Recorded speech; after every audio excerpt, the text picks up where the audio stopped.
Retour sur le plateau de Direct Gestion, donc débat ce matin spécial vieillissement de la population. Alors quelques chiffres que l'équipe de CPR-AM nous a amenés. C'est vrai qu'on vit d'abord, Florian, de plus en plus vieux, 65 ans, on est passé à 70 ans entre 2010 et 2015. Ça augmente encore. Une statistique intéressante, un enfant qui naît aujourd'hui, un enfant sur deux, a des grandes chances d'être centenaire. Tout à fait, tout à fait. C'est assez impressionnant et ça s'amplifie.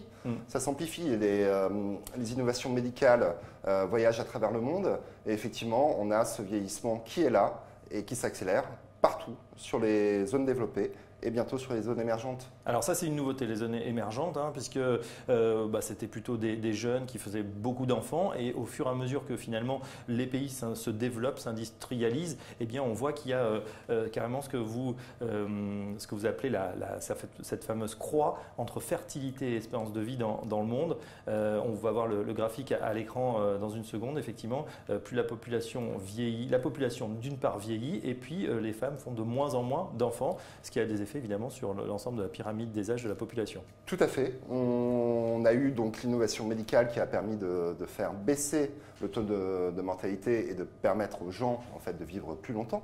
Mais également l'éducation, la participation des femmes à l'univers du travail qui font baisser les taux de natalité. Les deux phénomènes apportent une population qui vieillit dans le monde. Une population qui vieillit, mais quand même de plus en plus nombreuse. En 2100, on sera 11 milliards. Et là, selon les expertises qu'on a, on va atteindre un plateau. À ce moment-là, la population, de par le fait qu'en plus, ce sera une population, certes extrêmement nombreuse, pratiquement 2 fois plus qu'aujourd'hui, mais plutôt vieillissante, eh bien, ça commencera à être un plateau, voire à décroître. Tout à fait. Le phénomène se stabilise. C'est ce qu'on appelle une transition démographique. Transition démographique. Aymeric, évidemment chez Ecofi Investissement, vous êtes dans cette thématique également avec votre fonds Performance Vitae. C'est vrai que c'est quelque chose d'inéluctable et on peut en tirer profit quand on est quand on est gérant tout simplement. Absolument. Alors effectivement, on a évoqué les taux de fertilité qui baissaient. Plutôt taux de conception, parce que ce n'est pas forcément la fertilité. Et après, il y a une statistique intéressante par rapport au vieillissement de la population. C'est qu'effectivement, à passer 85 ans, 25% des personnes ne peuvent plus vivre chez elles ou sans aide. Elles sont invalides, considérées comme invalides. À partir de 85 ans. Un quart de la population est considérée comme invalide. En fait, c'est tout simple. Le fait de pouvoir vivre vieux est un fait. Oui, c'est vrai, la médecine nous permet d'avoir ça. Mais dans quelles conditions en fait, dans quelles conditions se pose cette amélioration de l'espérance de vie?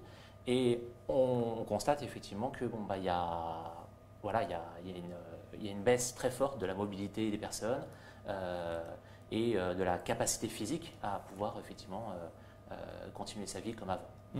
Alors on n'est pas tout à fait vieux de la même façon non plus, c'est-à-dire qu'auparavant, on va voir, il y avait un cycle de vie traditionnel, le vieillissement était vu comme une fin, enfance, adolescence, on voit la courbe, l'adulte après la retraite et puis finalement on se préparait tout doucement à finir sa vie. Maintenant en fait on a, les retraités sont les baby boomers, ont vraiment de la chance puisque la vieillesse n'est pas vécue de la même façon, surtout en fait de la retraite à ce fameux grand âge très avancé, 4e âge, 85 ans, où là les problèmes de dépendance se mettent en place. Nouveau cycle dans la retraite entre 65 et 85 ans et ce sont des consommateurs ces seniors finalement. Tout à fait. On repasse dans un moment de vie qui est centré sur le plaisir. Les personnes vont avoir du temps. Ils sont au pic de leur épargne financière. Ils ont donc les moyens de dépenser, de consommer, de voyager et de bénéficier en fait de tout ce qu'il y a de plaisant dans la vie. On a vu au Japon, par exemple… Vous avez une statistique intéressante sur le Japon. On a envie de retrouver sa jeunesse perdue quelque part. Voilà, un boom des ventes de guitares électriques. Effectivement, les retraités japonais profitent de leur retraite pour devenir ce qu'ils voulaient être au début de leur vie, des rockstars. Bon, bah, c'est intéressant. Effectivement, on a vu ce pic donc de vente de guitares électriques. C'était il y a 3-4 ans, effectivement, quand la génération des baby boomers. Donc, effectivement, on le voit, on imagine facilement le golf, plutôt le saut en parachute, peut-être pas.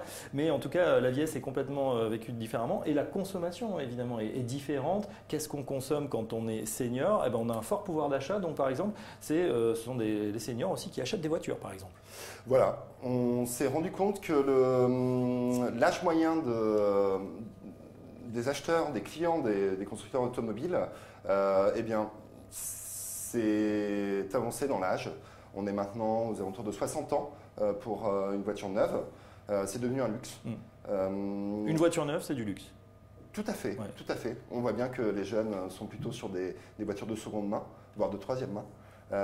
Et maintenant, effectivement, les seniors vont sur eh bien, soit des modèles de luxe, on connaît les constructeurs allemands qui ont de très bonnes performances, mais aussi des constructeurs français qui bénéficient aussi de ce vieillissement, Citroën par exemple. Ouais, on a également dans le secteur évidemment de la santé qui vous concerne particulièrement, Aymeric, là une surconsommation, enfin, en tout cas une consommation plus avancée sur tout ce qui est médicaments.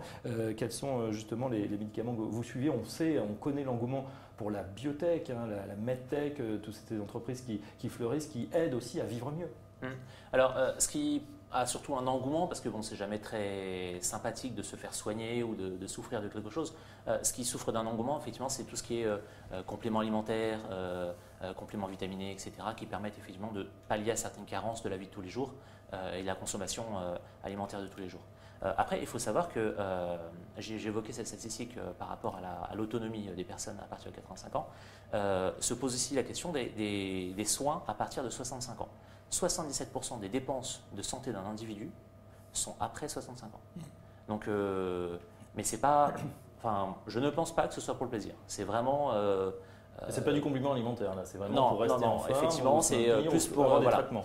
traitement. Effectivement, c'est l'âge moyen à partir duquel on observe que, pour certaines personnes, il y a une dégénérescence un petit peu corporelle, physique ou mentale, et qui effectivement pousse à la consommation médicamenteuse. Voilà. Au-delà de la consommation médicamenteuse, on a aussi les fabricants de cosmétiques qui marchent très bien. Ces personnes âgées eh bien, aiment des crèmes pour avoir une peau qui reste jeune, des shampoings pour avoir des cheveux voilà, soyeux. Tout ce qui est aussi équipement de santé, une personne veut bien entendre, avoir de belles dents, donc on va avoir les prothèses dentaires. Il n'y a pas que les médicaments, il y a aussi tout ce qui permet à la personne de rester jeune et d'être active. Et ça, c'est un phénomène global, on le redit, c'est-à-dire qu'aujourd'hui, quand vous dites ça, on pense évidemment à nos pays, on se voit, effectivement, on voit peut-être nos parents, nos grands-parents, mais partout dans le monde, ça existe, c'est souvent des entreprises globales. On pense évidemment à L'Oréal pour les cosmétiques, on pense au grand secteur de la santé avec des traitements, bon, on a des champions aussi, Sanofi, etc. Et on sait très bien, on voit même qu'il y a un rattrapage finalement de l'Asie, c'est-à-dire que c'est une population qui était jeune, mais qui va avoir finalement exactement les mêmes problèmes que nous, mais peut-être plus rapidement, en une seule génération. Tout à fait. On va dire que la culture s'est uniformisée entre les pays développés et émergents. Les populations chinoises ou d'Amérique latine veulent avoir accès aux mêmes produits que nous, Européens ou Américains. Les producteurs de cosmétiques en bénéficient complètement. Quand on a une transition de l'économie chinoise d'une industrie de production vers une industrie de consommation, les entreprises de cosmétiques en bénéficient pleinement. Alors, chez CPR AM, évidemment, vous avez ce fonds qui marche très bien, c'est le CPR Silver Age. C'est vrai qu'on n'en a pas parlé, le Silver Age, c'est quoi? C'est tout simplement l'or gris. Enfin, c'est aujourd'hui, c'est vrai, voilà, les cheveux poivre et sel, je dis pas ça pour vous, Aymeric, voilà. Vous n'êtes pas encore dans les seniors, mais c'est vrai que c'est une thématique, en tout cas, qui monte en puissance. Vous avez identifié 8 secteurs bien-être, donc on l'a dit, cosmétiques, produits d'hygiène, épargne financière, équipement de santé, dépendance, loisirs, automobile, pharmacie, sécurité. Ça veut dire qu'en fait, il n'y a pas que la dépendance des équipements de santé. Ce n'est pas uniquement ce spectre, c'est un spectre beaucoup plus large. C'est un spectre beaucoup plus large. Les personnes âgées, les seniors, sont des consommateurs comme tous les autres. Et donc voilà. Et même avec plus de pouvoir d'achat. Avec plus de pouvoir d'achat. avec plus de temps pour dépenser leur argent. Ouais, et souvent, c'est vrai qu'on le voit, hein, ce sont des gens qui ont aussi payé bien souvent leur résidence principale, qui ont une bonne retraite, ce que peut-être n'auront pas les prochaines générations. Donc, ils en profitent. Est-ce que vous avez des statistiques, Aymeric, justement, sur cette consommation hors les médicaments? Non, après, c'est effectivement une tendance, comme disait mon collègue, c'est que, oui, c'est des gens qui ont plus de temps sur les bras et qui ont une tendance plus naturelle à dépenser pour s'occuper, pour se combler certaines lacunes auditives ou visuelles ou dentaires. Ce sont des gens qui, effectivement, vont aller voyager, tout à fait, avoir des besoins éventuellement en sécurité plus importants, consommer des automobiles, effectivement, aussi de première main. Non, je suis d'accord avec effectivement ce que disait mon collègue. Et surtout, on n'aura peut-être pas la chance d'avoir la même propension à consommer. En tout cas, si on regarde, c'est aussi un déséquilibre pour les finances publiques. Hein, tout ça, vous en parlez hier, effectivement, dans le débat que vous avez animé. C'est vrai que ça pose un vrai problème pour les finances publiques. Il faudra sûrement qu'on trouve des solutions. Il y en a 3 principalement. L'immigration, le travail des femmes ou bien, travailler plus. C'est effectivement cette problématique qu'on voit émerger. Une période d'inactivité qui s'étend, l'âge de la retraite, la période de retraite qui est de plus en plus longue, une baisse du niveau du nombre des personnes actives pour supporter en fait les personnes qui sont à la retraite. Donc voilà, vous avez raison, vous avez cité 3 solutions. L'immigration qui permet de combler ce manque d'actifs.